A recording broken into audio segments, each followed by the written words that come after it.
In this video, we're going to expand taking the roots of a number to include terms that have variables in them.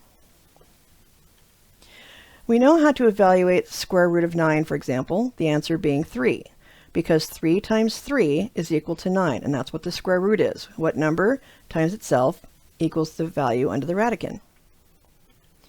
We also know how to evaluate such like cube root of 8. Well, the answer is 2, because 2 to the third power is 8. 2 times 2 times 2. So now we got to go through, and what about these? Let's check. Square root of a squared or cube root of x to the 6th. Well, to do these, I need to be thinking about how powers work again. So here we have a squared. A squared means a times a. So a times itself gives me a squared. And the square root means what is the value that when multiplied by itself gives me a squared.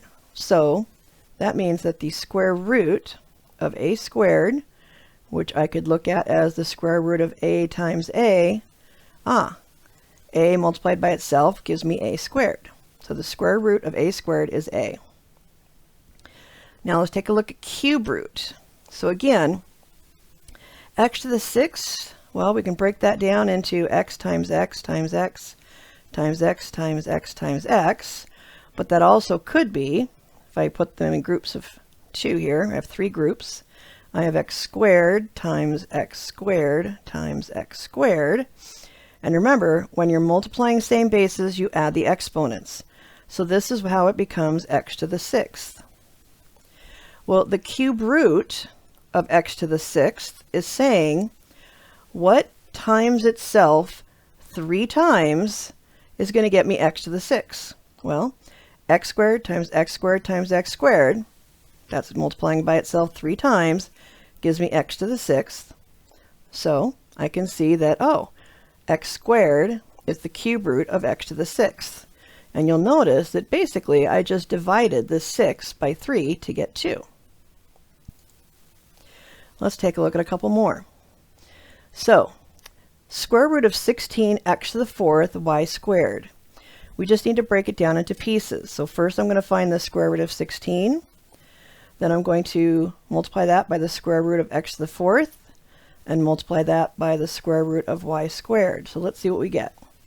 Square root of 16 is 4.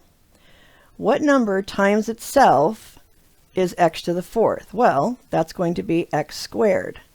Because again, just think about that. We'll go up to your little arrow. X squared times x squared, 2 plus 2 is 4. That gives me x to the 4th. So x squared times itself. Or I simply take 4 and divided it by the root index of 2. Let's do the same thing for y squared. The square root of y squared, well, y times y is y squared. So the square root of 16x to the 4th y squared is 4x squared y. Now let's do a 5th root. Again, I'm just going to break this up visually for you. I'm going to take the square root of 32 times the 5th root of 32 times the 5th root of b to the 5th times the 5th root of c to the 10th. 5th root of 32 we know is 2. What times itself 5 times gives me b to the 5th? Well, 5 divided by 5 is 1. So b times itself 5 times would have b to the 5th. Now take a look at this one. C to the 10th. Well, c squared, if you multiply that by itself 5 times, you'd be adding 2 up 5 times, and that would be 10. Or, again, the shortcut of simply take this power, divide by the root, c squared.